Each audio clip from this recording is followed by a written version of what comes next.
Igor Jankę, dzień dobry. To jest Układ Otwarty, niezależny program o Polsce i świecie. Dziś o Polsce, o polskich wyborach prezydenckich, o tym, co się dzieje, o debaty w Końskiem, o polskiej demokracji, o kandydatach i o tym oczywiście, kto wygra te wybory.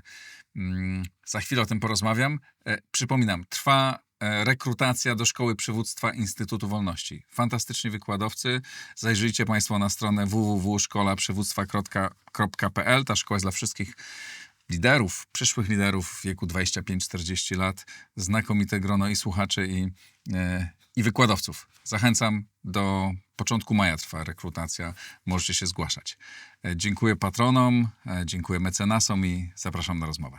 A oto mecenasi Układu Otwartego. Casa Playa, lider na rynku nowych nieruchomości w Hiszpanii. Casa Playa to agencja nieruchomości, która wspiera Cię na każdym etapie zakupu. Kliknij link w opisie i pobierz darmowy PDF z przewodnikiem zakupu krok po kroku. Oanda TMS Brokers, dom maklerski oferujący możliwość inwestycji w instrumenty z całego świata, w tym fundusze ETF, a także oprocentowanie wolnych środków na rachunku. Kliknij link w opisie. Rosnące koszty IT hamują rozwój Twojej firmy? Z AMSO możesz obniżyć wydatki nawet o 70%, wybierając polizingowy sprzęt IT sprawdzony, wydajny i gotowy do pracy. Sprawdź na www.amso.pl. Hallow, katolicka aplikacja dbająca o Twój rozwój duchowy. Medytacje, modlitwy, muzyka, audiobooki i treści do snu. Pobierz z linku w opisie.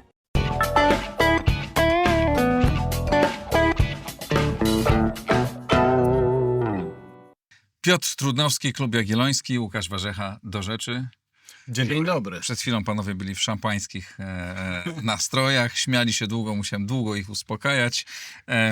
Chyba tak rozbawieni weekendowymi debatami, które były w słynnej miejscowości Końskie. No. Czy one były ważne? Czy w ogóle to wydarzenie było ważne? Ja rzeczywiście trochę byłem rozbawiony, a trochę zniesmaczony i okazuje się, że nie tylko mnie, kiedy przyglądałem się temu, co się działo, przyszła do głowy piosenka Jacka Klejfa, Salonu Niezależnych. Telewizja pokazała z 73 roku. Przypominam, że jednemu psu gdzieś w Azji można przyszyć łeb od świni, wykrył pies bimbrownie na czas, wycinanki robi wujek, jak smarować margaryną, telewizja transmituje. No i okazuje się, że to poniekąd do dzisiaj jest aktualne, mimo że minęło 52 lata, tak? 52 lata. Bo rzeczywiście mieliśmy do czynienia z cyrkiem, no przy czym ciekawostka polega moim zdaniem głównie na tym, że projektant i pomysłodawca tego cyrku nie przewidział, że mu się ten cyrk odwinie i strzeli go w twarz, powiedzmy. Mam tutaj na myśli sztab pana Rafała Trzaskowskiego, który, jestem przekonany, zupełnie inaczej sobie to zaplanował i inny miał być końcowy rezultat, a wyszło zupełnie co innego, jednak dosyć powszechnie. Pan Trzaskowski jest uznawany za największego przegranego tej debaty, mimo że on w czasie samej debaty, czy właściwie debat powinienem powiedzieć, bo ta pierwsza debata Republiki też miała tu znaczenie. Rzeczywiście nie wypadł najgorzej. Nie wypadł najgorzej. Nie, ale trzeba powiedzieć tak, uczciwie. W drugiej też on nie wypadł źle. To nie jest problem tego, jak on wypadł. On jest medialnie dosyć sprawny, więc nie miał jakichś dużych wtop. To jest raczej problem tego, jak całość oddziałuje i co chciał osiągnąć, a czym to się skończyło. Uważacie, że że on przegrał ten dzień? Moim zdaniem tak. Zdecydowanie przegrał ten dzień, nawet mniej z tego powodu, co się działo w trakcie debaty, no ale przede wszystkim z powodu całej tej atmosfery, która się zaczęła wytwarzać od środy, tak? Tak naprawdę Rafał Trzaskowski, ja powiem szczerze, ja gdzieś tam na poziomie listopada, grudnia uważałem, że Trzaskowskiemu będzie w tej kampanii niezwykle trudno. Z wielu różnych powodów rozmawialiśmy chyba i tutaj o tym, że po prostu ta kampania będzie trudna dla Trzaskowskiego. Ale tak naprawdę od momentu, kiedy skończyły się prawybory w Platformie, kiedy jeszcze w tym pojedynku z Sikorskim szło mu kiepsko, to od tej konwencji założycielskiej kampania Trzaskowskiego szła znakomicie. To znaczy on dokładnie osiągał cele, na których mu zależało. Wszystko szło bardzo dobrze i nagle, nie wiadomo z jakiego powodu, własny sztab postanowił go wrzucić na minę, która w sumie można było przewidzieć, że skończy się nie najlepiej. Mamy z kilkoma problemami do czynienia. Z pierwszym podstawowym, który zostanie w polskiej polityce z nami na lata. To jest kwestia tego, kto w ogóle organizował tę debatę, kto za to płacił, czy mieliśmy tutaj do czynienia, a wszystko na to wskazuje, wskazuje, mieliśmy do czynienia z bardzo daleko idącym złamaniem prawa. Złamaniem prawa absolutnie w 100% porównywalnym z tymi wszystkimi najgorszymi zarzutami, które są formułowane względem Prawa i Sprawiedliwości co do wykorzystywania zasobów publicznych. Te wszystkie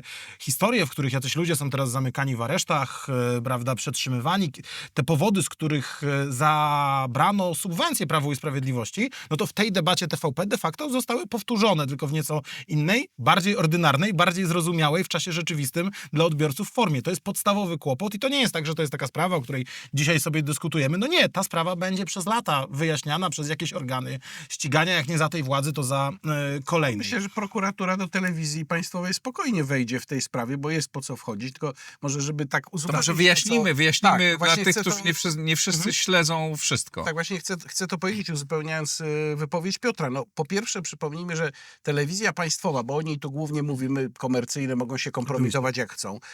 Telewizja państwowa na pstryknięcie postanowiła wziąć udział w przedsięwzięciu sztabu jednego z kandydatów. I to już jest jeden z problemów. Drugi jest taki, że telewizja... Na początku telewizja razem z innymi mówiła o tym, że jest gotowa do współorganizacji tego wydarzenia. Informacje na stronach Telewizji Polskiej mówiły, Telewizja Polska zaprasza do wydarzenia, które jest gotowe współorganizować. Spotkanie potencjalne komitetów i sztabów odbywało się w siedzibie Telewizji Polskiej. Oczywiście. I Telewizja Polska wyznaczała zasady, na jakich to ma się odbyć. Tym- Aż tu nagle Tymczasem Telewizja Polska ma obowiązek ustawowy przeprowadzić debatę. Wynika to z ustawy Kodeks Wyborczy i z rozporządzenia Krajowej Rady Radiofonii i Telewizji. Nie tej, żeby było jasne, tylko z 2011 roku. No i oni tę debatę będą robić 12 maja. Ale w wszyscy takim muszą mieć razie- takie same Tak, zasady, tam jest tak to samo wszystko dopuszczone. opisane, 48 godzin przed debatą muszą poznać kandydaci termin debaty. Natomiast co to było za wydarzenie, to teraz. No to jest dokładnie to, co mówi Piotr, tak? Spotkanie organizacyjne w siedzibie telewizji. Zapowiedzi, że telewizja będzie współorganizować. Po czym i na w piątek rano Gazeta Wyborcza publikuje tekst, w którym rozmawia z burmistrzem Końskich, w których burmistrz Końskich mówi: zadzwoniła do mnie minister rządu Platformy Obywatelskiej, pani Okła-Drewnowicz, zapytać, czy mogą wynająć na wewnętrzne wydarzenie Platformy Obywatelskiej Na wewnętrzne, to jest ważne, to jest ważne. salę w Końskich. On się oczywiście zgodził, bo zawsze się zgadza, bo te Końskie na tej dawnej wypowiedzi z Katyny sporo zyskują, prawda, w tej wyobraźni symbolicznej, więc zgodził się na to, po czym poinformował, że ostatecznie tę salę wynajęła telewizja publiczna, A telewizja- później się wycofano. Potem telewizja zaprzeczała.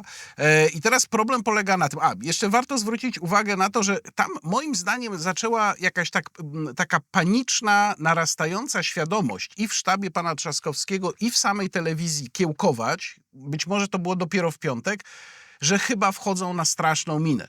Bo stąd się między innymi wzięły te kilkakrotne, nie liczyłem, ale to padło 3-4 razy w czasie debaty, wzmianki prowadzącej ze strony TVP, że to jest wydarzenie organizowane przez sztab pana Trzaskowskiego, co zresztą niewiele im pomaga, bo to oznacza, że TVP uczestniczy w wydarzeniu organizowanym przez sztab pana Trzaskowskiego, ale nie na tej zasadzie uczestniczy, że przyjechało z kamerą. No przecież ta pani tam stała. No więc to jest Co więcej, pytanie, co ona tam komitety mówiła? wyborcze nie mogą przyjmować, prawda, usług zupełnie za darmo, a te Oczywiście. usługi świadczyli nie tylko dziennikarze, w tym dziennikarz telewizji publicznej, Kwestie nie tylko techniczne kwestie techniczne, przecież wynajęcia też. sali i tak dalej, ale pytanie nawet do kontrkandydatów należy zadać. No taki Krzysztof Stanowski to jest człowiek, który za 1,5 godziny wystąpienia na komercyjnym evencie konkurenta bierze srogie pieniądze. Ja na miejscu Stanowskiego wysłałbym do sztabu Trzaskowskiego fakturę za udział w tym wydarzeniu i liczył na to, że zapłacą mu tyle, ile Oczywiście, Stanowski normalnie za coś takiego Plus bierze. mamy kwestię wysyłania i obróbki sygnału. Ktoś to też musiał robić. Nie wiemy kto, bo tam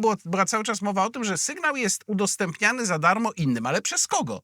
No i plus kwestia chyba taka wisienka na torcie. Tak naprawdę, skoro to było wydarzenie sztabu pana Trzaskowskiego, to przez cały czas powinien być emitowany napis. Wydarzenie czy przedsięwzięcie finansowane przez sztab kandydata Rafała Trzaskowskiego. Jako żywo ja tego nie widziałem. Może wyście widzieli, ja nie widziałem. Przypomnijmy o tym, że Prawo i Sprawiedliwość straciło subwencję, a dzisiaj rząd nie wypłaca tej subwencji i dotacji podmiotowej Prawu i Sprawiedliwości mimo uchwały Państwowej Komisji Wyborczej, mimo wyroku Sądu Najwyższego, głównie z tego powodu, że Ministerstwo Sprawiedliwości wyprodukowało spot, w którym Zbigniew Ziobro mówił: przeprowadziłem reformę kodeksu karnego, to jest bardzo dobra reforma, potrzebujemy bezpiecznej Polski.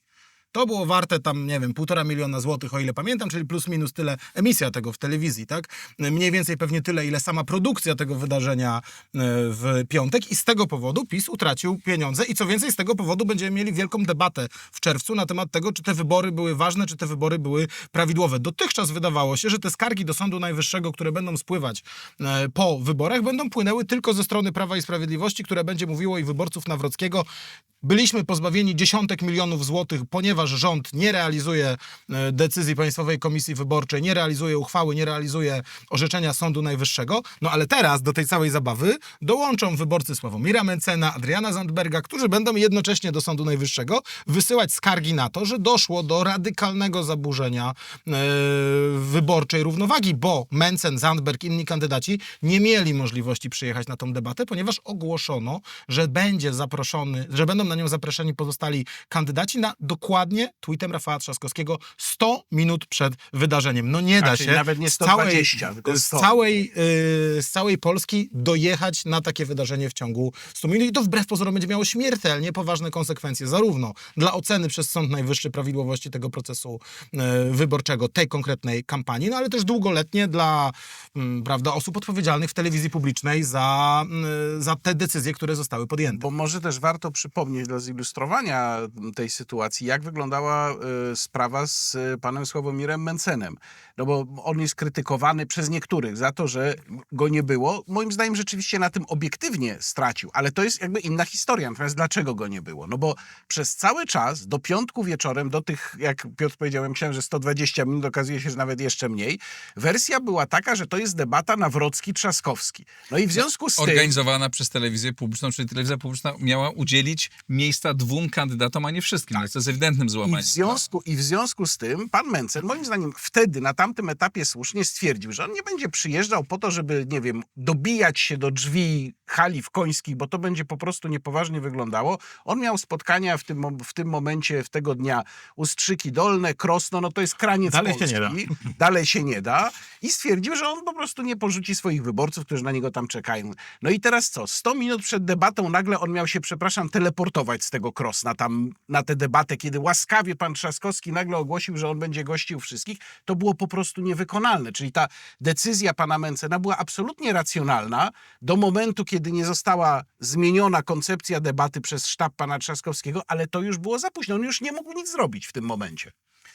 Absurd tej całej sytuacji polega na tym, że ci wszyscy kandydaci tak po prostu sobie sami wpadli na to, no to Ale przyjedziemy. Ale była nawet taka, przepraszam, rozmowa i to warto było w ogóle wyciągnąć. Tam jak idzie do drzwi tej hali pan Marek Jakubiak i dziennikarka, żeby było śmieszniej, TVN24 mówi, no to jak pan dostał zaproszenie na tę debatę? A Jakubiak mówi, ja żadnego zaproszenia nie dostałem, proszę pani, po prostu przyjechałem.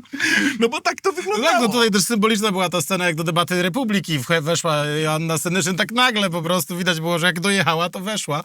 Zabawne to było wszystko, ale tak naprawdę tragiczne. Ale wracając trochę do tego Trzaskowskiego, od którego uciekliśmy, już cała ta dynamika jest dla niego problematyczna, bo jednak wiele osób zdało sobie sprawę z tego, że mamy do czynienia tutaj z jakąś głęboką niepowagą, nierównowagą zasad.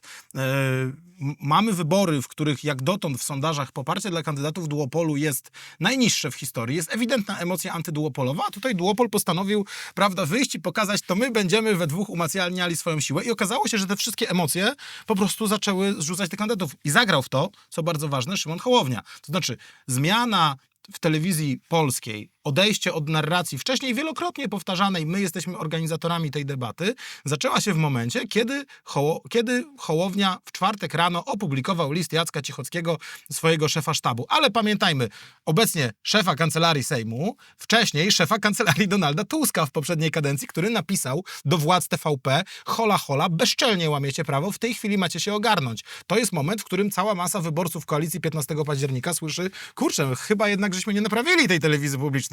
Chyba nie przywróciliśmy tej praworządności. Chyba to jest jakiś potworny burdel. No, to jest sytuacja, omówiliśmy o sytuacji prawnej i stanie naszej demokracji i debaty, ale również tego, jak łamane jest prawo przez różnych graczy. I to jest jeden aspekt. A drugi polityczny. Porozmawiamy teraz o aspekcie politycznym.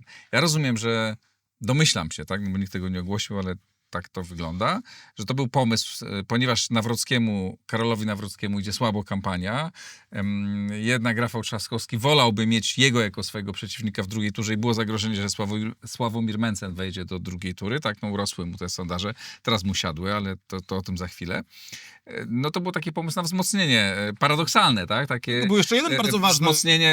Wzmocnienie jednego z przeciwników, który będzie łatwiejszy w drugiej turze. Ja Z tak punktu to widzenia odbieram. z punktu widzenia politycznego racjonalna gra. Ale był jeszcze jeden ważny kontekst, o którym nie zapominajmy. To znaczy Rafał Trzaskowski ogłosił pomysł debaty w Końskich 1 na 1 z Nawrockim w poranek po tym, jak dzień wcześniej wieczorem ogłoszono, że dokładnie w dniu, w którym się nagrywamy w poniedziałek 14, odbywa się debata w Telewizji Republika, na którą potwierdzili swoją obecność wszyscy poza Trzaskowskim i Biejat. To znaczy, gdyby nie to, że pojawiły się te debaty w piątek, to dzisiaj wszyscy by czekali na pierwszą debatę, na którą Trzaskowski, powiedzmy wprost, bał się pojechać, powtarzając dokładnie doświadczenie 2020 roku, kiedy nie pojechał do Końskich i bardzo wiele osób na debatę organizowaną przez Jacka Kurskiego, ustawkę pod prezydenta Dudę, wszyscy wiedzieli, jak to było.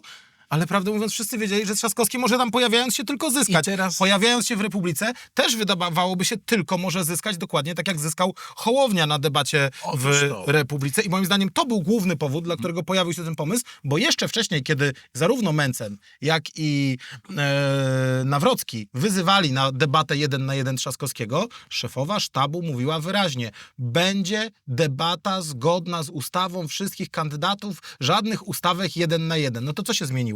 To, że w debacie wszystkich kandydatów Trzaskowski bał się brać udział. No i może jeszcze warto pokazać, jaki jest tutaj ciekawy kontrast pomiędzy skutkami dla pana Trzaskowskiego, a skutkami dla pani Magdaleny Biejat. No bo pani Magdalena Biejat rzeczywiście nie wzięła udziału w tej piątkowej debacie Republiki i w tej najprawdopodobniej też nie weźmie udziału.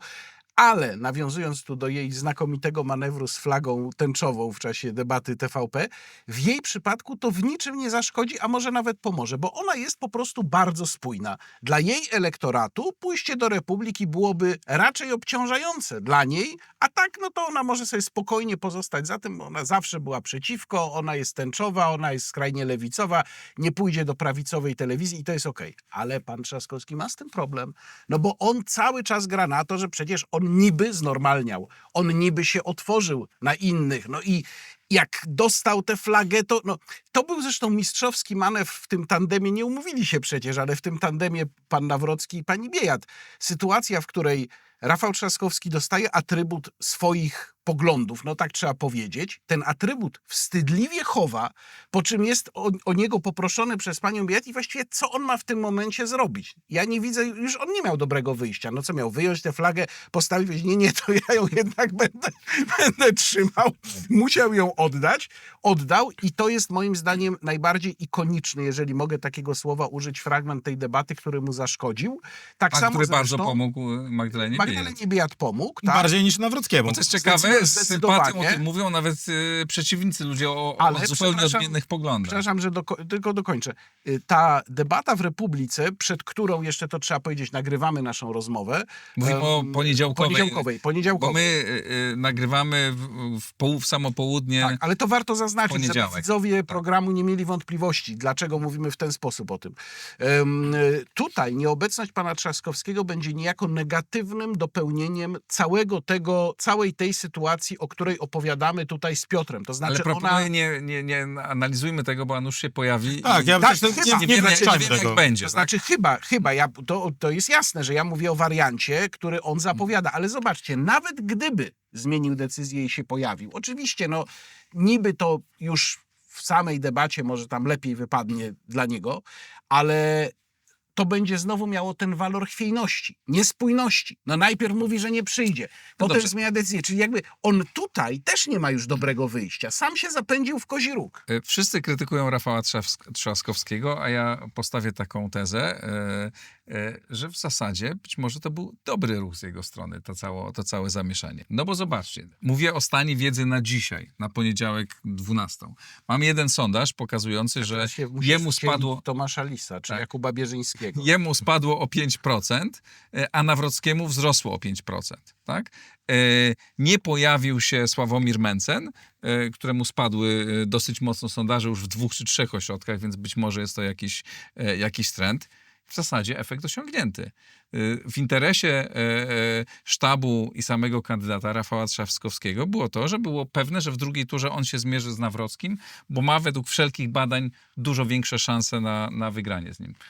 I co? Być może osiągnie ten efekt, pomimo tego okropnego zamieszania i tego, że możemy sobie tak Znaczy, ja bym komentować. postawił taką tezę, że oczywiście my sobie możemy teraz rozmawiać o pierwszej turze, to jest bardzo ciekawe, natomiast jednak ja bym z ogromną rezerwą podchodził do tego, co będzie w ciągu tych 2 tygodni między pierwszą a drugą turą, bo mam wrażenie, że to są chyba najbardziej, no albo na pewno jedne z najbardziej nieprzewidywalnych wyborów w historii wyborów prezydenckich w Polsce, chyba najbardziej.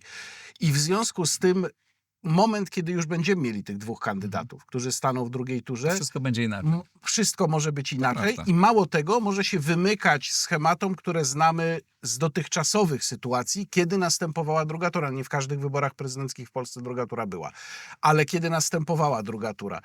Pamiętajmy, że ci, którzy czują się dzisiaj w Polsce przytłoczeni, wykluczeni, którzy uważają, że ich prawa są pogwałcane, czyli elektorat opozycji, mają moim zdaniem, to wynika też regularnie z badań robionych w przypadku kolejnych wyborów, mają dużo większą motywację do głosowania przeciwko układowi lub jego utrwaleniu, niż ci, którzy czują się u siebie.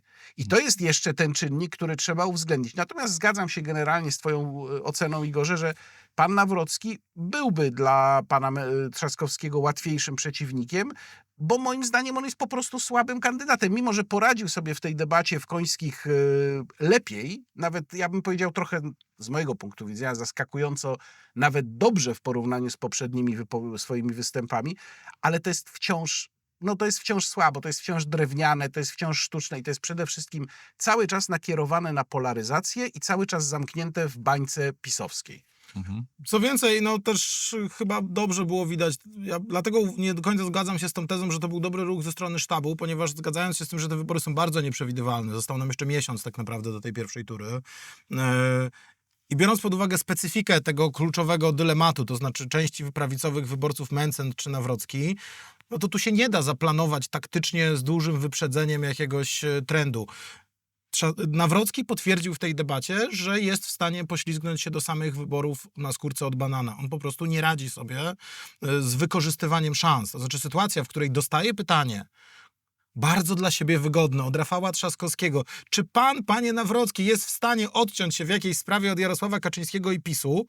To jak rozmawiałem z jednym znajomym ze sztabu, który powiedział, to przecież już Jarosław Kaczyński zdążył się od swoich działań wielokrotnie odciąć i należało chociażby powtórzyć te rzeczy, za które Kaczyński czy Morawiecki się tłumaczą z lat 2015-2023 i zapunktować, że tak, że on bardzo źle ocenia taką i taką politykę. On przez całą minutę nie odpowiedział na to pytanie, które było największym dla niego prezentem. Było piłką podaną pod nogi i po prostu i z szansą A na strzelenie. matematy, które się od razu nasuwają. Ukraina, Zielony Ład, oczywiście mógł o to zahaczyć. Dokładnie i to pokazuje, jak bardzo nie potrafi wykorzystywać takich sytuacji, a jednocześnie po drugiej stronie, i to nie jest pierwszy raz, tak, kiedy widać, że on po prostu ma problem z refleksem. Te słynne kontrowersje w wypowiedziach na przykład dotyczących wyrywania stosunków dyplomatycznych z Rosją, to dokładnie był przykład na to, jaki jest Karol Nawrocki, kiedy nie jest zbriefowany przez sztab, tak? Po prostu nie ma tego doświadczenia politycznego, bo tu chyba nie chodzi o poglądy i tak dalej, po prostu nie jest człowiekiem, który od 20 lat jest po prostu stawiany w takich okolicznościach, że musi błyskawicznie na jakąś sytuację zareagować, albo ją wykorzystać, albo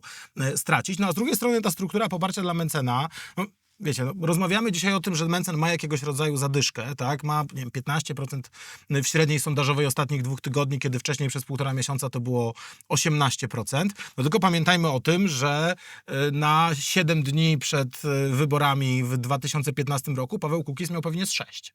I nagle się okazało, że jest 1,5 miliona ludzi, czy nawet 2 miliony ludzi w Polsce wtedy, którzy ani razu w badaniach sondażowych nie powiedzieli wcześniej, że oni rozważają głosowanie na Kukiza i nagle w ciągu kilku dni stwierdzili, kurczę, my idziemy i na to głosujemy. Ja uważam, że w ogromnym stopniu, i to pokazują pierwsze badania, Cebos to badał ostatnio, elektorat Mencena jest bardzo zróżnicowany. To są właściwie 4 różne grupy. To są wyborcy Konfederacji, 1/4, to są wyborcy PiS-u z poprzednich wyborów, 1/4, ludzie, którzy nie byli na wyborach 23 roku, 3/4 i kolejna to są wyborcy koalicji 15 października. Bardzo zróżnicowane grupy, ale pokazujące, że ten kandydat jest w stanie łapać tak naprawdę wszędzie i dzięki temu też jest trochę bezpieczniejszy, bo jeżeli powie coś, co wkurzy jedną grupę, to nie traci połowy swojego elektoratu, ale góra... Dywersyfikacja, trochę tak jak w zasobach finansowych. Ja zastanawiam się nad tym, czy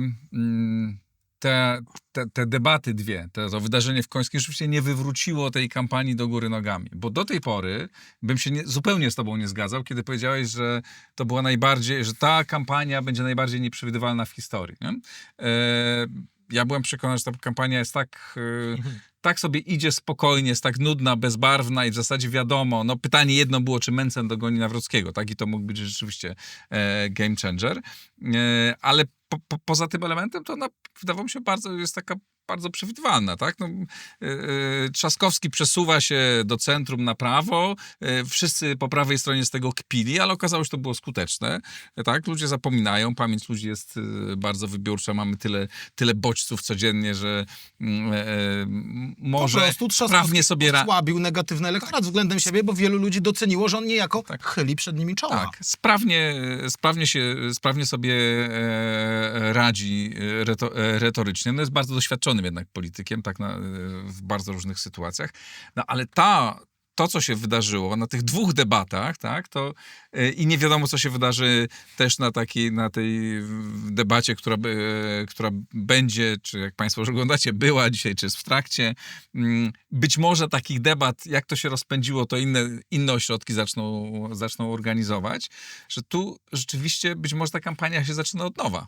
Nie? Że jesteśmy rzeczywiście w momencie, kiedy jeszcze różne rzeczy mogą się zdarzyć. No ten jeden sondaż, oczywiście ja wiem doskonale, że jeden sondaż nic nie mówi, jeśli nie jest potwierdzony przez kolejny, ale taka nagła zmiana w ciągu jednego dnia, że jednemu rośnie kandydatowi 5%, a drugiemu spada 5%, to pokazuje, że coś się dzieje. Znaczy, to jest... Rośnie, Hołownia wraca nagle, który w ogóle był zapomniany. Ale patrzmy... Magdalena Biejat, która oczywiście nie odegra jakiejś wielkiej roli, ale zaczyna rosnąć. Przede wszystkim patrzmy na trendy, nie na pojedyncze sondaże, bo ja mam też oczywiście ja wiem, że ten sondaż jest reklamowany jako zrobiony już po debatach w Końskich, ale no większość socjologów jednak twierdzi, że żeby wydarzenie odbiło się w sondażach, to musi minąć przynajmniej tydzień, a wielu mówi nawet i więcej, 10 dni do 2 tygodni. Tak było zresztą z tymi wywiadami pana Sławomira Mencena i zastanawiam się, no ten jego spadek moim zdaniem bardziej się jednak z tym wiąże, niż z kwestią nieobecności w debacie. Z tymi wypowiedziami w wywiadach u Stanowskiego. Zgadza się, więc no, zobaczymy. Z drugiej strony mamy debatę 12 maja, 18 maja, czyli 6 dni później mamy wybory. I to jest też pytanie, jaki wpływ będzie miała ta debata, potem już nie na sondaże, tylko na sam... W której weźmie wynik 15 kandydatów udział i to dopiero będzie... No chyba, że tam kogoś zweryfikują jeszcze, bo nie wszyscy są zweryfikowani pozytywnie, tak? W tej chwili mamy chyba 13, jeżeli dobrze pamiętam. Jeszcze 2 osoby czekają na weryfikację. No w każdym razie, tak, teoretycznie ustawa daje telewizji publicznej możliwość zorganizowania 2 debat, jeżeli jest większa liczba kandydatów. Tak, czy to rozporządzenie. Pytanie, co to jest większa liczba kandydatów? Czy właśnie 15 osób to już się łapie, czy nie? Natomiast ja rzeczywiście uważam, że widzimy jeden trend, który decyduje o tym, co ty powiedziałeś, Igorze. To znaczy ta polaryzacja się chyba przestaje sprawdzać. Nagle się okazuje, że z różnych stron pojawiają się kandydaci, którzy nie są już jakimiś kosmitami, tylko są ludźmi, którzy rzeczywiście mają, nawet wliczając to pana Stanowskiego, mają jakąś, no nie chcę powiedzieć wizję, ale coś proponują, bo nawet jak spojrzymy na pana Stanowskiego, który, gdyby on na serio kandydował, to bym powiedział, wygrał te debaty. U mnie bardzo tam zaplusował. No to on też jest w pewnym sensie spójny. On jest spoza układu, pokazuje się jako najbardziej antysystemowy kandydat i w swoim przekazie wykpiwającym establishment też jest spójny. Ale też można powiedzieć, że spójna właśnie była pani Biejat. Nawet pan Hołownia, moim zdaniem, również, mimo że się z nim w większości spraw nie zgadzam, no ale to nie ma znaczenia. Tu oceniając sam jego udział, on po prostu dobrze wypadł, pokazując, że halo, my jeszcze tu jesteśmy. Wy dwaj nie dominujecie całej sceny. I to jest moim zdaniem najważniejsze przesłanie na miesiąc przed wyborami. Mhm. A pytanie do was, czy Krzysztof Stanowski odgrywa ważną rolę w tych wyborach? No bo to ja nie wykluczam, że on tak naprawdę chciał wystartować, no ale zobaczył, że te sondaże nie idą, to odegrał rolę Stańczyka. No przy okazji oczywiście chciał reklamować swój kanał u siebie samego, jest taki, ma taką... nie wyszedł. Ja Przecież też na tym myślę, że- na tym nie chodzi. Ale to jest to jedno, ale drugie, czy właśnie taki Stańczyk Po pierwsze, odgrywa, ludzie, czy widzi, to nie jest tak, że on ukazuje jeszcze bardziej absurdalność tych wszystkich Po pierwsze, zdarzeń. ludzie, którzy są wkurzeni, którzy uważają, że ten spór polityczny jest beznadziejny, że te kandydaci są beznadziejni, mają po co oglądać te debaty, mają po co emocjonować się tymi wyborami, bo jest taki Stano, który reprezentuje ich emocje, tak? I od razu są bardziej po prostu zaangażowani i gdzieś się w tym odnajdują. Mówi jednak trochę ważnych rzeczy, to też było charakterystyczne. Stanowski w Republice faktycznie odgrywał tą swoją rolę zupełnie błazeńską. W tej debacie sztabu Rafała Trzaskowskiego, tej drugiej, on już był dużo poważniejszy, to znaczy jednak punktował chyba w ogóle najwyraźniej to, z jak wielkim skandalem mamy do czynienia, czym to pewnie trochę zyskał, ale najważniejszy czynnik jest gdzie indziej. Ja prawdę mówiąc zakładałem, że ten jego start będzie nieco poważniejszy i prognozowałem te wyniki na początku roku jako dużo lepsze dla Stanowskiego w tej rozgrywce, ale jednocześnie nikt nie spodziewał się tego, że tak bardzo zacznie zyskiwać Mencen. I teraz co się dzieje? Mencen miał Konfederacja miała takie doświadczenie w 23 roku, że w pewnym momencie rzucono się na Konfederację w sposób bardzo ostry. Konkurenci polityczni, media głównego nurtu, kampanie za grube pieniądze organizowane przez organizacje pozarządowe, poza kampanijnym budżetem, poza rygorem kodeksu wyborczego, uderzające wprost w Konfederację, targetowane na ludzi, którzy mieli na nią głosować. To wszystko sprawiło, że istotna część wyborców Konfederacji przerzuciła się do trzeciej drogi. No plus I wiele Janusz osób jeszcze ze swoimi... Oczywiście. Pan Janusz, Grzegorz Braun też pewnie nie pomagał. Ci wszyscy dziwni kandydaci od jedzenia psów, którzy się tam objawili. No było tam trochę folkloru typowego dla Konfederacji. No ale teraz jakby jest wiele środowisk, które uważa, że da się odegrać tę scenę jeszcze raz. Tak? To znaczy, że napompowaliśmy Mencena wystarczająco długo przed wyborami, zrobiło mu 22% rekordowe sondaże, a teraz będzie już powolutku spływał i te głosy wrócą do Hołowni, do jakiegoś tam kandydata mainstreamu i tak dalej. Nie, jeżeli ten mechanizm zadziała, to ci wkurzeni wyborcy Mencena, jeżeli oni faktycznie zostaną zniechęceni do głosowania na Mencena, to oni nie będą już wracali do kandydatów koalicji 15 października. Oni mogą z czystym sumieniem przerzucić głosy na Krzysztofa Stanowskiego, oddać ten głos jako właśnie wyraz buntu wobec przebiegu tej kampanii, pewnej niepowagi, no ale to jednak to jest nie bardzo istotne, bo to będzie wpływało na to, co oni zrobią w drugiej turze wyborów. To znaczy wyborca, który z Mencena przerzucił się na Stanowskiego, nie zagłosuje w drugiej turze na Rafała Trzaskowskiego. Wyborca, który w 2023 roku z Konfederacji przerzucił się na trzecią drogę, nie miał problemu z tym, żeby cieszyć się z tego, że PiS został odsunięty od władzy. To jest zupełnie inna dynamika, choć na pierwszy rzut oka wydaje się, że to bardzo podobne zjawisko. Nie, konsekwencje będą fundamentalnie inne. Czyli sugerujesz, że ci ludzie albo nie pójdą na wybory, albo zagłosują nie tyle na Nawrockiego, co przeciwko Trzaskowskiemu. Tak zakładam. Czy ty się z tym zgadzasz? Ja z kolei muszę przede wszystkim po raz kolejny złożyć taką deklarację częściowego wycofania się z krytyki udziału pana Stanowskiego w wyborach, bo taką krytykę przedstawiłem w momencie, kiedy on ogłosił swoją kandydaturę i zresztą uważam, że cały czas się trzymam tych argumentów, to znaczy tam były takie głosy, że sam jego udział w jakiś sposób sanuje sytuację, że jest zbawienny. No, ja mam tu wciąż duże wątpliwości, czy poprzez dołożenie czynnika kpiarsko-ironicznego do sytuacji i tak już bardzo słabej jakości życia politycznego cokolwiek naprawiamy. Ale muszę też powiedzieć, że właśnie to, co on pokazał w czasie tych dwóch debat, rzeczywiście zgadzam się z Piotrem, w szczególności w tej drugiej, no łagodzi tę moją krytykę. To znaczy on naprawdę pokazał się momentami, tak jak niektórzy pisali, jako najpoważniejszy z kandydatów, wychwytując pewne rzeczy, których nikt inny, łącznie z panem Nawrockim zresztą, nie wychwycił. Chociażby ta kwestia, że tutaj Piotr powiedział, że on był osobą, która najmocniej pokazywała absurd i bezprawie tej sytuacji, do której doszło. On był też jedyną osobą, która upomniała się o nieobecnych kandydatów. On jako Dlaczego nie jedyny- zrobił tego Nawrocki? Naprawdę trudno sobie Oczywiście. wyobrazić. Nawrocki w każdym pytaniu powinien się upominać o Mencena, żeby walczyć o jego głosy w drugiej turze. Nie zrobił tego ani razu. Natomiast zagadką dla mnie jest właśnie, co zrobi sam pan Stanowski, bo moim zdaniem on jest kandydatem, który w tej sytuacji, oczywiście może się dużo jeszcze zmienić, ale myślę, że on może liczyć na jakieś pomiędzy 4 a 5%. Tak bym dzisiaj to oceniał. Być może się mylę, oczywiście, jak zawsze może się to zdarzyć.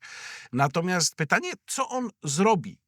Bo wiadomo, że takie mechaniczne przekazywanie głosów to nie działa i jeszcze może wkurzyć wyborców, no ale zawsze może być jakaś deklaracja, może być jakaś warunkowa deklaracja, może być jakieś delikatne wskazanie. Zastanawiam się, czy on się po prostu nie tyle wycofa, co stwierdzi, dobra, już ja swoją rolę odegrałem, teraz rób ta, co chce ta, czy jednak z jego strony padnie jakaś sugestia.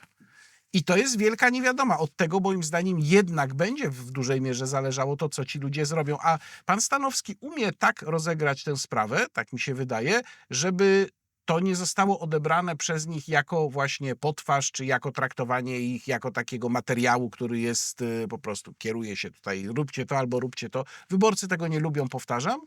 On moim zdaniem będzie umiał to zrobić inaczej. Pytanie, czy będzie chciał. 12 maja No jest... pytanie, na razie 12 cały czas jego poparcie to jest jakieś tam 1,5–2%. Tak, ale 12 maja jest debata w TVP, w której jak weźmie udział kilkanaście osób, to wszyscy będą czuli, że to jest żenujące. Ja, szczerze mówiąc, od samego początku tej kampanii obstawiam, że kluczowym elementem debaty 12 maja w TVP będzie zaproszenie przez Krzysztofa Stanowskiego wszystkich kandydatów do poważnej debaty w kanale Zero w piątek o godzinie 18 przed ciszą wyborczą, którą wszyscy będą oglądać w czasie ciszy wyborczej i podejmować decyzje, co zrobią. Nie wiem, czy Rafał Trzaskowski się stawi na tej debacie. Myślę, że wątpię. No to ciekawe, to rzeczywiście może być ruch, który może mieć, tu może mieć znaczenie. Bo Panie Krzysztofie, podpowiadamy. ja myślę, że rzeczywiście jego rola taka w przekazywaniu głosów to niespecjalnie, wiesz, to ma znaczenie, natomiast przez rozbrajanie sytuacji, na którą on może sobie pozwolić, no poza tym jest bystry, tak? My sobie nieźle z tym Właśnie radzi. Igorze, ale jeszcze raz to podkreślę. Przekazywanie głosów, zgoda. Ale czym innym jest przekazanie głosów w sensie głosujcie na Pipsztyckiego, a czym innym jest delikatne zasugerowanie swoim wyborcom, jak mogliby się zachować. I ja o tym właśnie mówię. Przypomnijmy, co zrobił w 15 roku Kukiz. Kukiz wyszedł po wyborach i powiedział, że zaprasza obu kandydatów, Komorowskiego i Dudę, na debatę, którą poprowadzi Paweł Kukiz. Andrzej Duda na to zareagował błyskawicznie, bardzo chętnie, panie Pawle, stanę do tej debaty. Komorowski nie odpowiedział przez kilka dni, po czym Kukiz ogłosił, że skoro oni nie odpowiadają na moje zaproszenie, to wiecie, co z tym zrobić. Wystarczyło tyle, nie było żadnego formalnego poparcia Kukiza dla Andrzeja Dudy. Nic więcej nie zostało wypowiedziane niż dość łatwa do zrozumienia przez wyborców reakcja na to konkretne zaproszenie.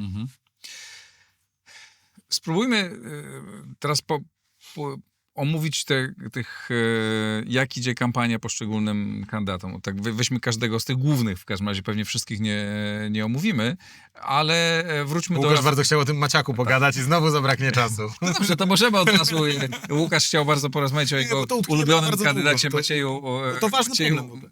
Maciaku. Dobrze, to weźmy jeszcze tego Maciaka, którego istnieniu się dowiedziałem przedwczoraj. Nie, pewnie większość z nas nie miałem pojęcia, że taki kandydat... Here's the contact info for Marcin Maczak.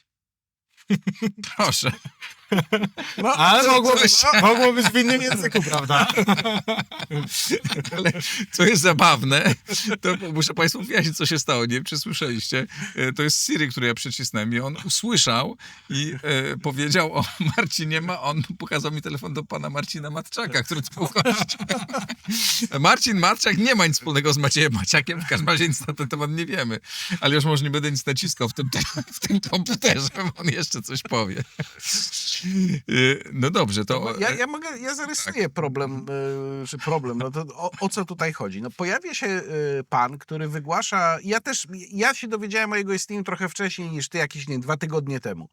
2 czy 3 tygodnie temu, bo zobaczyłem jego nazwisko na liście komitetów wyborczych, a potem już na liście zarejestrowanych kandydatów. I pojawia się pan, który jest jakimś lokalnym aktywistą we Włocławku, tam jest znany, w miarę, nie wiem też jak szeroko, i który ma dosyć, powiedziałbym, ekstrawaganckie poglądy, być może inaczej je zdefiniuje Piotr, ale ja powiem po prostu ekstrawaganckie, który na tej debacie wypowiadał się tak bełkotliwie, że naprawdę trudno było cokolwiek zrozumieć, poza tym, że wojna jest zła, wielki biznes jest zły, rozbrajajmy się i nie wiem, i żyjmy w I pokoju. róbmy biznes zamiast wojny, Róbmy chociaż biznes biznes jest zamiast wojny, co zresztą samo w sobie jest w ogóle słusznym hasłem i pod tym akurat ja się podpisuję. Róbmy Make business not war. Natomiast ciekawa jest reakcja na komentarze, no właśnie takie jak mój, że to jest jakiś tak naprawdę kosmita, który ma jakieś tam śladowe poparcie. Po pierwsze, ten pan ma jednak grupę swoich wyborców, dostarczył te 100 000 podpisów i zdaje się, że został już zweryfikowany nawet z tymi 100 000, czyli ma takich twardych fanów. Trochę mi to przypomina grupę popierającą pana Grzegorza Brauna, tylko ta jest mniejsza. Ale to by można w ogóle zostawić na boku. Natomiast zadziwia mnie to, że poważne osoby wchodzą w narrację taką, że mamy jakiegoś, w cudzysłowie, rosyjskiego agenta w wyborach, który gloryfikuje pana Putina i Białoruś, i to jest bardzo rzekomo poważny problem, który może być pretekstem do unieważnienia wyborów i tak dalej. No i takie tematy podejmuje, nie wiem, na przykład pan profesor Cęckiewicz. To jest, jak tego kompletnie nie rozumiem. To w każdych wyborach jest jakiś folklor. To jest folklor, który przeleci, zniknie. Zresztą po takich wypowiedziach, nie wiem jak on się będzie dalej wypowiadał, ale jeżeli będzie trzymał taki poziom, jaki pokazał w trakcie tej debaty telewizyjnej, to nie ma problemu, bo i tak nikt nic z tego nie zrozumie, co on mówi. Ja się oczywiście zgadzam, że to w ogóle jakby sama postać Maciaka nie ma żadnego potencjału, w ogóle nie ma nic złego w tym, że on został dopuszczony do tej debaty. Pojawiły się takie głosy wprost przeciwnie. Idiotyzmem szkodliwym byłoby próba niedopuszczenia go do tych wyborów albo próba niedopuszczania go do debat, bo jest prawidłowo zarejestrowanym w tej chwili kandydatem. Natomiast na dwie rzeczy chciałem przy tej okazji po prostu zwrócić uwagę. Pierwsza jest taka, że no jednak wielkie było oburzenie właśnie takich komentatorów głównego nurtu debaty publicznej, którzy właśnie powtarzali, właśnie nie tych pisowskich, ale tych głównonurtowych, mainstreamowych, liberalnych, lewicowych, oburzeni, jak to możliwe, że to ktoś taki w ogóle startuje w tych wyborach. Kiedy okazało się, że o działalności na przykład pana Maciaka przed 6 laty pisała Gazeta Polska i świętej pamięci Jerzy Targalski o tym, że takie rzeczy się zaczynają dziać w Polsce, warto to monitorować, to może być na dłuższą metę niebezpieczną. I zwracam tylko uwagę na to, że dokładnie, prawda, w perspektywie dłuższej okazuje się, że główny nurt, to nie tylko w tym temacie, to jest po prostu symptomatyczny przykład, główny nurt debaty tak naprawdę powiela wszystkie te rzeczy, które przez lata były po prostu powodem, dla którego uważano zaplecze medialno-intelektualne PiS-u za wariackie i szurowskie, to znaczy węszenie ruskich agentów i tak dalej, i tak dalej. Dzisiaj, jak pewnie Łukasz słusznie też komentuje, tak naprawdę ten poważny zarzut obecności takich promotorów różnej rosyjskiej dezinformacji w polskiej debacie publicznej absolutnie jest skompromitowany ze względu na to, że obie strony po prostu zaczęły walić tym młotkiem na oślep i tymczasem znika nam naprawdę to zagrożenie wtedy, kiedy jest z radaru. Ale jest jeszcze drugi problem, to znaczy jednak musimy pamiętać o tym, co się stało w Rumunii, musimy pamiętać o tym, co się dzieje we Francji, to znaczy, że jednak mamy do czynienia z pewnym nowym otwarciem, które mówi, no można zmieniać rygor przeprowadzania wyborów tylko dlatego, że jakiś kandydat nam się nie podoba. Georgescu, kiedy startował w wyborach w Rumunii, na początku był gdzieś pomiędzy Maciakiem a Bartoszewiczem, jeśli chodzi o swoją popularność, rozpoznawalność. Z różnych powodów ta popularność wzrosła w odpowiednim momencie i okazało się, że właściwie bez żadnych procedur, bez żadnego poważnego śledztwa, bez żadnego badania można wyrzucić do góry nogami poprawność takich wyborów. I uwaga, to byłby mały problem, gdybyśmy wiedzieli, kto będzie rozstrzygał o tym, dlaczego wybory na przykład w 2025 roku będą nieważne. Tylko że dzisiaj mamy fundamentalny spór, absolutnie zatruwający, o którym zapomnieliśmy, który polega na tym, że mamy zgodnie z ustawą Izbę Sądu Najwyższego, która ma tę kwestię rozstrzygnąć, której z jakichś powodów rządzący nie uznają. To znaczy, to będzie absolutna szalona jazda i jestem sobie w stanie niestety dzisiaj wyobrazić sytuację również taką, w której okaże się, a przecież mieliśmy do czynienia z rosyjskimi ingerencjami w poprzednie wybory, chociażby w 23 roku. Wszystko na to wskazuje, tak doniesienia medialne głównonurtowych mediów, TVN-u, Gazety Wyborczej na podstawie papierów ze służb dzisiaj informują, że były w 23 roku naruszenia procedury wyborczej uderzające w Prawo i Sprawiedliwość poprzez wyświetlanie nielegalnych reklam w czasie ciszy wyborczej. Te próby już były. To znaczy, to jakby szansa na to, że będzie pretekst, żeby powiedzieć, że te wybory były nieważne, jest po jednej i drugiej stronie. też A my warto- mamy tutaj fundamentalną naprawdę chorobę, taki po prostu, no jakąś taką ranę, która może po prostu zabić ten organizm. Ale- Ale tym zapominamy i każda taka sytuacja teraz, każda sytuacja jest po prostu w tej sytuacji bardzo niebezpieczna, choć w innych normalnych warunkach byłaby po prostu śmieszna. To warto przypomnieć jeszcze, o co chodziło w tych materiałach, które opublikowała Gazeta Wyborcza. To znaczy, to nie było tak, że PiS cokolwiek nielegalnego puszczał. To było tak, że podszywając się pod PiS, puszczano reklamy, które można by przypisywać PiS-owi, ale też w ciekawej formie, bo na przykład w postaci reklam na tablicach świetlnych w centrach handlowych. I ja byłem zadziwiony czytając to, bo nikt tego nie zauważył. Wydaje się, że coś takiego powinno natychmiast zwrócić uwagę, bo to nawet chyba w ciszy wyborczej Tak, się tak, jeszcze w ciszy wyborczej się pojawiało. W ogóle ja o tym wtedy nie słyszałem. No to jest też zadziwiające. Okej, zamknijmy ten wątek, bo on jest ważny, żebyśmy... Jasne. Wróćmy do samej kampanii, spróbujmy tak porównać czy ocenić te kampanie poszczególnych kandydatów, kto popełnia jakieś zasadnicze błędy, kto idzie prawidłowo, komu rośnie, komu spada. Przynajmniej skupmy się na tych 4 najważniejszych kandydatach, no bo oni są najciekawsi. 4, bo Znaczy 3 potrafię wymienić. tak. ale No, myślałem o Szymonie Hołowni, który ostatnio tam znowu wyskoczył, ale ci trzej to rzeczywiście są najistotniejsi. Zacznijmy od Rafała Trzaskowskiego, lidera od początku sondaży. Czy nie uważacie, że jego kampania jest robiona bardzo prawidłowo, tak? No, mimo tych kpin z jego zmiany podejściu do wielu rzeczy, okazuje się, że to zagrało. Konsekwentnie idzie do przodu. No teraz zrobił duże zamieszanie, które być może wcale mu nie zaszkodzi. Ja bym powiedział, że tutaj nie ma jednej linii. To znaczy, to się zmieniało. Pierwszy okres, w którym już dzisiaj nie jesteśmy, jego kampanii, był słaby, dlatego że na siłę próbowano go wpychać w buty, które mu kompletnie nie pasują. Teraz to jest mniej widoczne, ale nie dlatego, że to wpychanie jest mniej sztuczne, ordynarne, na chama i tak dalej, tylko po prostu dlatego, że trochę publiczność do tego przywykła. I fakt, że on próbuje się przedstawiać jako ktoś, kim nie jest, już nie wywołuje takiego rezonansu.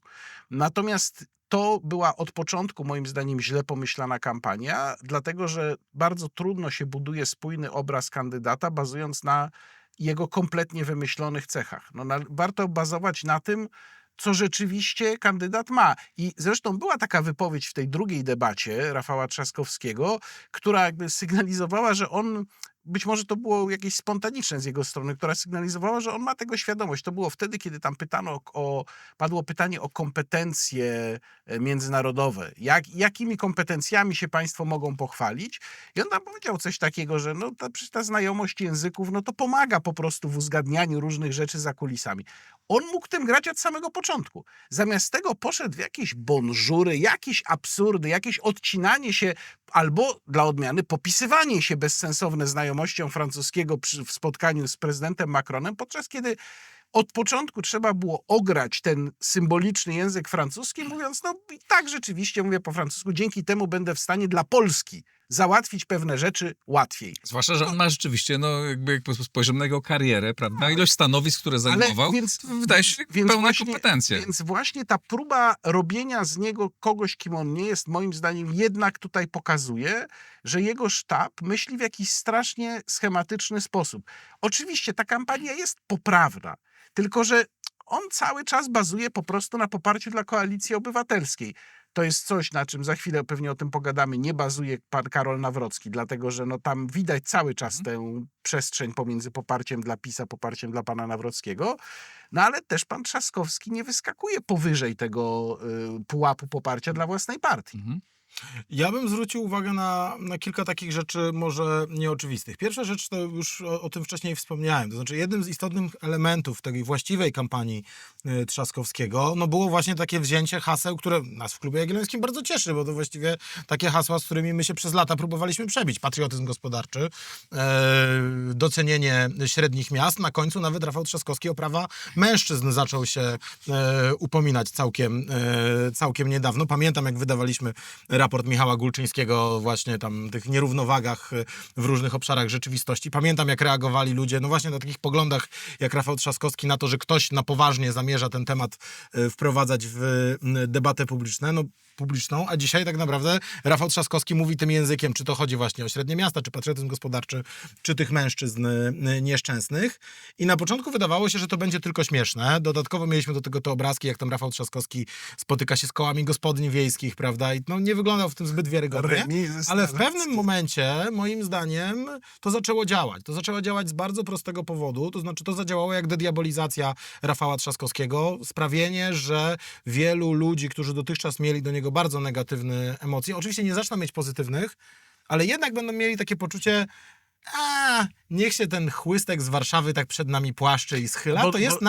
To jest nawet miłe, ale to zmienia sposób patrzenia. Przestajesz opowiadać o kimś, kto po prostu chce tam seksualizować twoje dzieci, zalać Warszawę, bo to chodzi jeszcze o jedną rzecz, moim zdaniem. Jeszcze, O to, że żeby- myślisz sobie, okej, dobra, schylił czoło przed Ale nami. to chodzi o to też, żeby osłabić tę motywację głosowania przeciwko Tak, niemu na drugą dokładnie turę, tak, prawda? dokładnie. Żeby ludzie, którym na przykład nie za bardzo pasuje pan Nawrocki, którzy być może głosowali w pierwszej turze na pana Mencena, ale dobra, no trzeba zagłosować przeciwko Trzaskowskiemu. Jeżeli dokładnie się stanie to, o czym Piotr opowiada, to mogą pomyśleć, to skoro ten Nawrocki mi tak nie pasuje, a pan Trzaskowski nie jest taki najgorszy jednak, to ja po prostu zostanę w domu. No o to tutaj chodzi. Dokładnie tak. Więc ja w tym sensie wydaje mi się, że odniósł Trzaskowski spory sukces, ale myślę, że to jest jeszcze jeden ważny element, bo jakby też to jest moim zdaniem ogromny błąd taktyczny przez lata tych konkurentów politycznych Trzaskowskiego. To znaczy oni opowiadali o Trzaskowskim jako prawdziwym lewaku, takim naprawdę człowieku, który jest w awangardzie lewicowej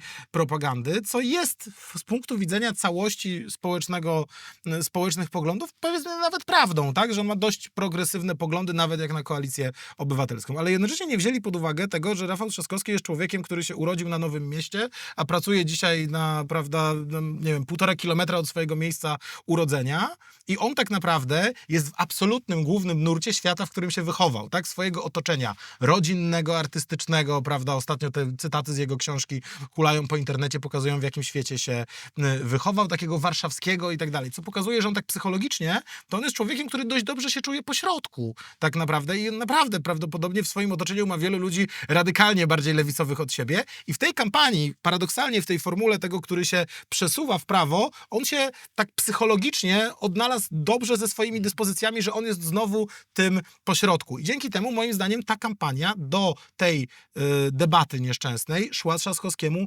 radykalnie lepiej, niż się byłem w stanie po niej spodziewać, bo on pokazał, że jest zdolny do pewnego przekroczenia swoich ograniczeń. Natomiast jednocześnie to, co widzieliśmy w ten weekend, jednak tworzy pewne wrażenie, że przeżył jakiś poważny stres Rafał Trzaskowski i coś nie do końca dobrego się dzieje w tym, jak wyglądały te wydarzenia w kolejnych godzinach po debacie. Po prostu wygląda, jakby nie kontrolował emocji i chyba jest to zrozumiałe, biorąc pod uwagę, jakie emocje musiały być w piątek w sztabie, kiedy właściwie nie było wiadomo, co tam się wydarzy, bo też powiedzmy sobie szczerze, to jak się te debaty zakończyły, to jest dość optymistyczny scenariusz. Znaczy, gdyby tam próbowano nie wpuścić kandydatów, gdyby tam jeszcze dojechał, nie wiem, Grzegorz Braun z paroma innymi kandydatami już naprawdę tej odleglejszej stawki, to mogły to naprawdę wydarzyć się dantejskie sceny. Na pewno będzie inaczej od teraz, jak zobaczymy. Karol Nawrocki. Początek, pamiętacie, paździerzowa inauguracja, kandydat obywatelski, a wokół po prostu cała czołówka PiS-u, średnia wieku 70 lat. Tak to przerysowuje z tą średnią pewnie, ale nie wyglądało to... 68, powiedzmy. Ale nie wyglądało to imponująco. Potem ataki na niego bardzo silne za tam znajomość z tymi gangsterami, bokserami. Ten wątek bokserski, w którym w moim przekonaniu on wygrał go, bo bo nadał mu pewnie dynamiki, tak? Z czymś się kojarzy, ludzie wybaczają tam rozmaite znajomości, każdy znał kogoś tam na studiach, czy wcześniej jakiegoś podejrzanego typka. Potem ataki na to, że wynajmował mieszkanie, no takie już moim zdaniem niezbyt poważne, no ale on sam no taki mało porywający, nie? I w zasadzie nie powiedział niczego, co by zostało w głowie, co by powiedział, że powiedział coś nowego wniósł. Nie? Znaczy dokładnie nie mieszkanie, tylko apartamenty w Muzeum II Wojny Tak. Światowej. I tu sugestie o statku miłości, no bo to chodziło o to, żeby podejść go od strony wartości, prawda? To uderzyć od strony wartości. Ale to się nie udało. I ja się zgadzam, że te ataki, które były w niego wycelowane, raczej spełzły na niczym, natomiast jego ogromnym problemem, no i też problemem jego sztabu, chociaż myślę, że sztab tutaj po prostu nie jest w stanie wykrzesać więcej z kandydata, są pewne cechy osobowościowe i charakterologiczne. On jest cały czas bardzo sztywny. On cały czas, o czym już mówiliśmy w tej rozmowie, ma ogromny problem z szybkimi reakcjami. To widać. To było w tej ikonicznej scenie w rozmowie z Bogdanem Rymanowskim z pytaniem o zerwanie stosunków dyplomatycznych z Rosją. Było to widać po prostu jak na obrazku, gdzie on rzuca odpowiedź, a potem zapytany jeszcze raz o to samo naprawdę. I widać, że tu dopiero coś zaczyna tam się dziać w głowie, chyba coś bez sensu powiedziałem. I on nie umie wyjść poza schemat. On w ogóle nie umie wyjść poza schemat. To widać było w czasie tych debat.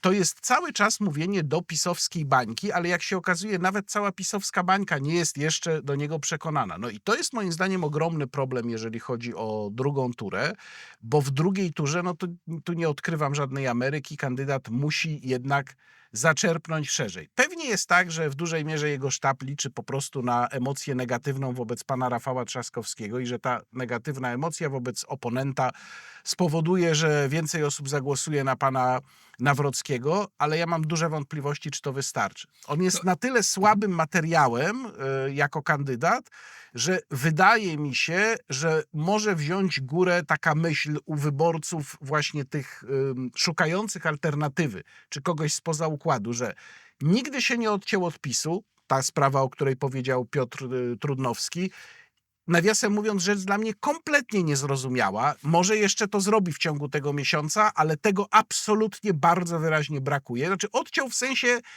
choćby umiarkowanie krytycznego swojego stanowiska wobec jakiegoś elementu polityki PiS z przeszłości.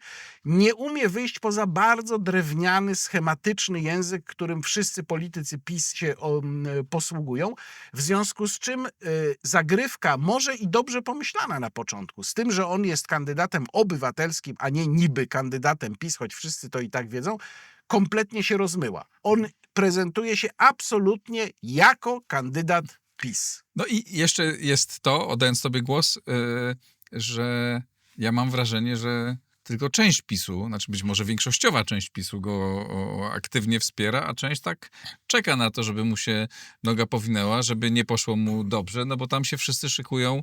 Najważniejszą rzeczą dla wielu działaczy PiS-u jest to, co będzie po wyborach, kto będzie tą partią rządził, która no, jest w takim stanie, No właśnie, jakim jest. dzisiaj tego nie słychać, mało kto się tym zajmuje, natomiast to, co jest najważniejsze w sondażach ostatnich tygodni i miesięcy, jest to, że wraz ze wzrostem poparcia dla Sławomira Mencena te wybory, ustawieniem fabrycznym tych wyborów, które się odbędą za te kilka tygodni, jest to, że prawica powinna je wygrać. To znaczy zaczynaliśmy tę kampanię w styczniu z sytuacją, w której zsumowani kandydaci koalicji 15 października mieli dobrych parę punktów przewagi nad kandydatami prawicy i tak z tygodnia na tydzień to się przesuwało, w pewnym momencie się zrównało, biorąc pod uwagę kwestię tej dynamiki, o której mówił Łukasz, czyli większej mobilizacji ludzi, którzy są wkurzeni, tak, niż ci, którzy dobrze się czują w rzeczywistości, w której są. Biorąc pod uwagę te nastroje ogólne, społeczne dotyczące niezadowolenia z rządu i tak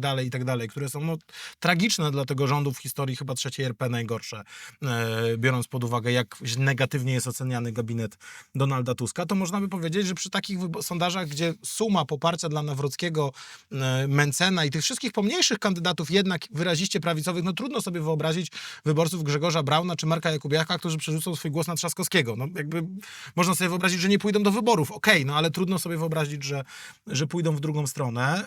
Jednak całkiem niezłej kampanii Zandberga, która też jest kampanią przeciwko koalicji 15 października w największym stopniu, która też w nieoczywisty sposób może wpłynąć na te wybory, no to wydaje się, że prawica powinna wygrać te wybory. To powinno być jak w kieszeni. A tymczasem szanse na to mało kto dzisiaj przewiduje. Dlaczego? Bo mało kto wierzy w to, że Karol Nawrocki jest w stanie zagospodarować te emocje. Dzisiaj się o tym mało mówi, no ale co powiedzą sztabowcy Prawa i Sprawiedliwości? Co powie Jarosław Kaczyński? Co powie ludziom Telewizja Republika?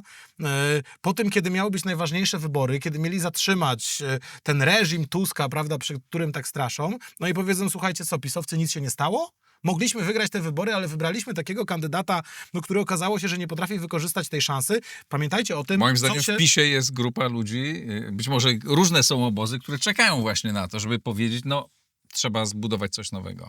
Pewnie tak jest, natomiast pamiętajmy o tym, że to jest kolejna taka sytuacja, to znaczy te 1/4 wyborców Mentzena jako byli wyborcy PiS-u, to jest kolejna odsłona tego, co widzieliśmy w wyborach do Parlamentu Europejskiego. O tym warto cały czas przypominać, bo to był moment, w którym wyborcy pisowscy pokazali, że są dużo mądrzejsi od polityków pisowskich. To znaczy pokazali czerwoną kartkę wyborom Jarosława Kaczyńskiego i Nowogrodzkiej, głosując na jakichś ludzi z 5., 6., 7. miejsca, młodych, bez względu na to, czy to byli tam ci technokraci od Morawieckiego czy hardkorowcy od Ziobry, to po prostu wybrali takich ludzi ze środka listy, bo chcieli ukarać tą centralę. Dzisiaj coraz większa grupa wyborców PiS-u głosuje na Mentzena nie dlatego, że jest za wolnym rynkiem, nie dlatego, że ich tam przekonuje, nie dlatego, że TikTok i cała masa innych rzeczy, tylko żeby pokazać, my jesteśmy za prawicą, no ale nie taką jak PiS. No tak się po prostu nie da. Ludzie cały czas mają do PiS-u bardzo, i to wyborcy naprawdę pisowscy, ja z takimi ludźmi często mam szansę rozmawiać i słucham tego z zainteresowaniem, są wkurzeni za to, jak wyglądało to 8 lat Prawa i Sprawiedliwości. Ani Nowogrodzka, ani żaden ważny polityk się od tego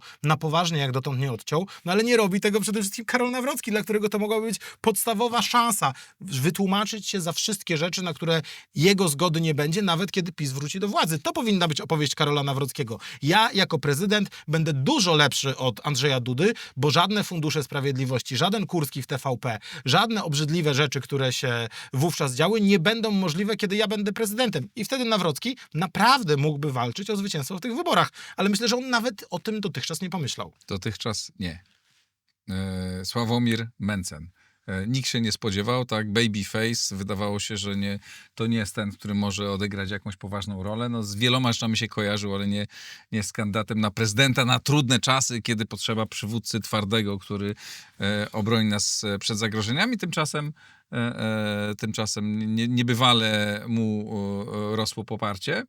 W ostatnim tygodniu ono się chyba czy załamało, czy złapał zadyszkę, jeszcze tego nie wiemy, ale ewidentnie coś tam się wydarzyło. Niemniej tak do tej pory to jest bardzo duży sukces to, co osiągnął. Tak, i to jest więcej niż ja się spodziewałem, to muszę przyznać, no bo nadal zresztą uważam, że Krzysztof Bosak by sobie pewnie poradził lepiej, ale pan Mentzen poradził sobie naprawdę całkiem dobrze. No tutaj jest pytanie, na ile to jest jego osobisty sukces, w jakiejś mierze na pewno, a na ile to jest funkcja różnych czynników, które popychają ludzi do tego, żeby szukać alternatywy w stosunku do duopolu, a Konfederacja i jej kandydat w tym wypadku są po prostu naturalnym wyborem, również dlatego, że jest to partia, która już jest dobrze osadzona w krajobrazie politycznym, ma swoje struktury podzielone pomiędzy Nową Nadzieję a Ruch Narodowy oczywiście, ale ma swoje struktury i nie jest postrzegana, bardzo nad tym politycy Konfederacji pracowali, nie jest już postrzegana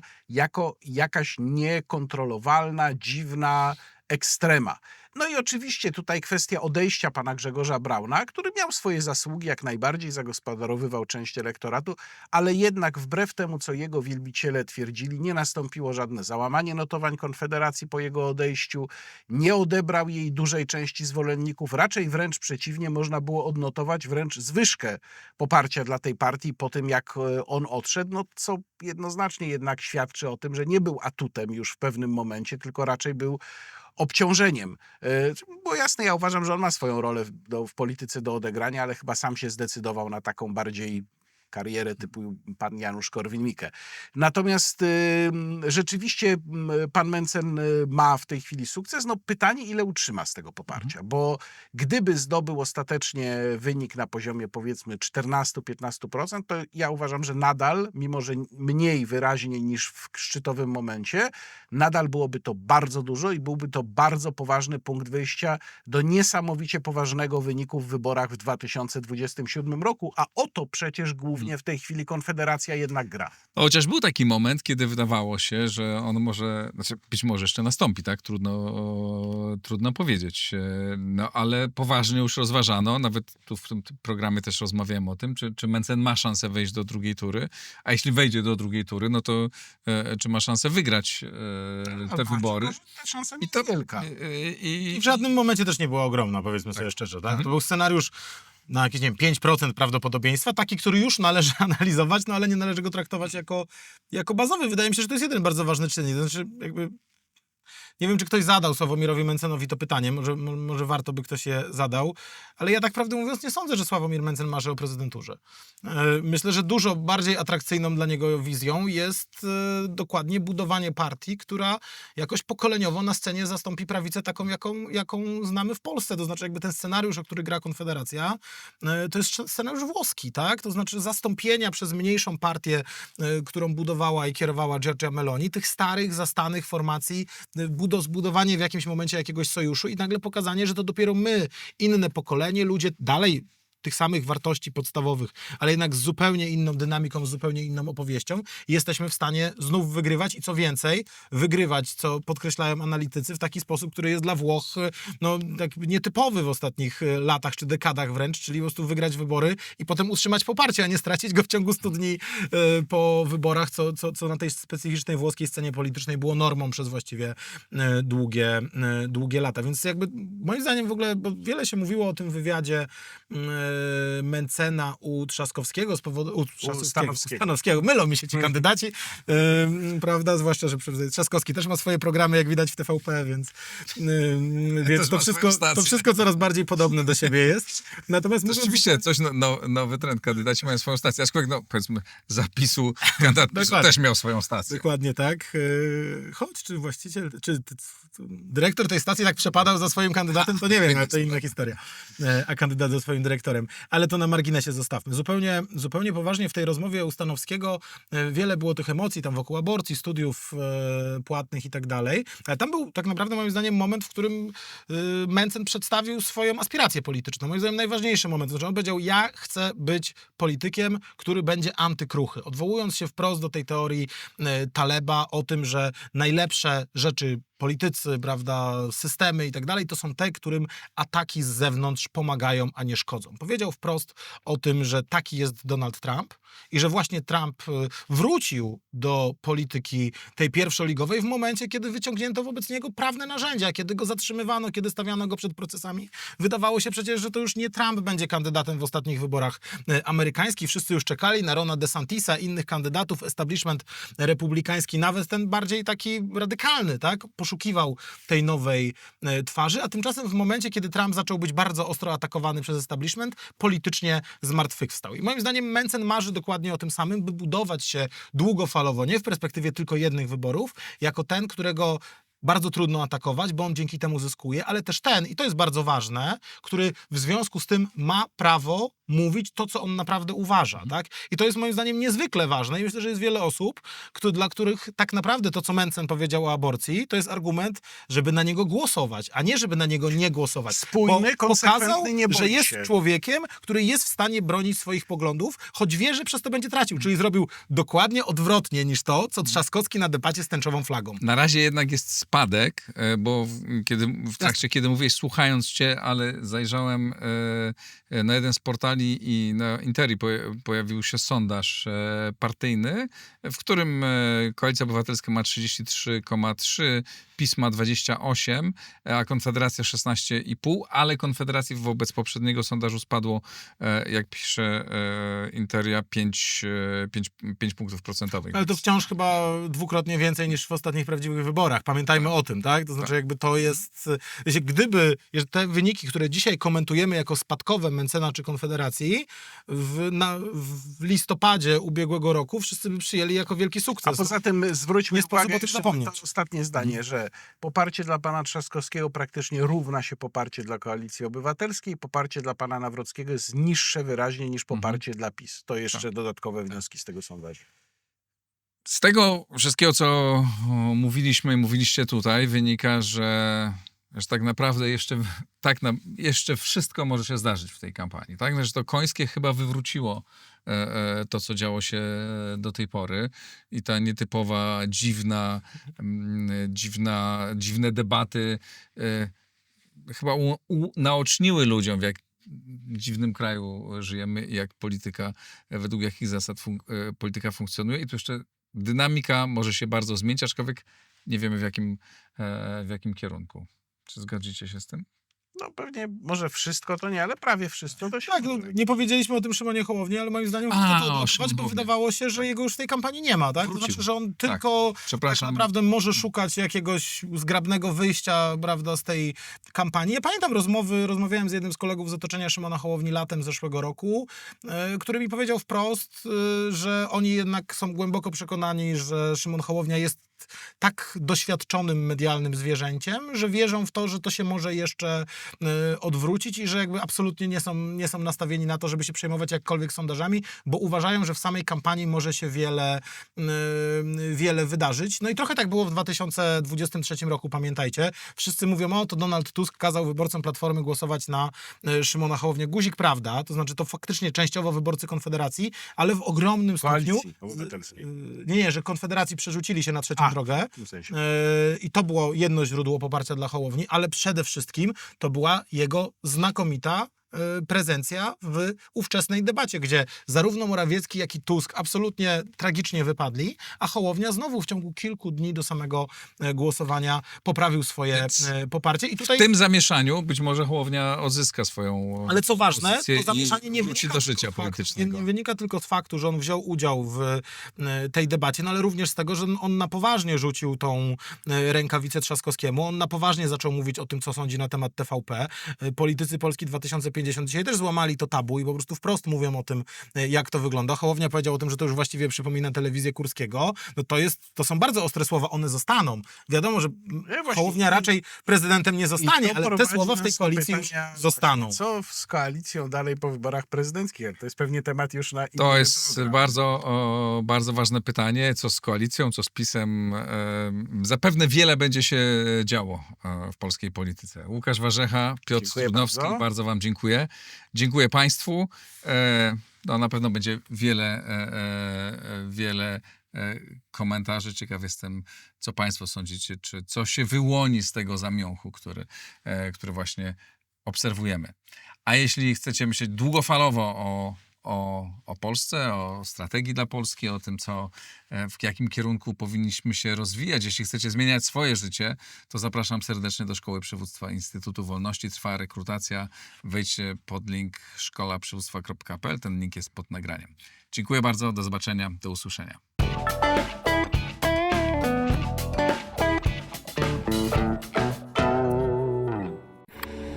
Nagraj to w blisko.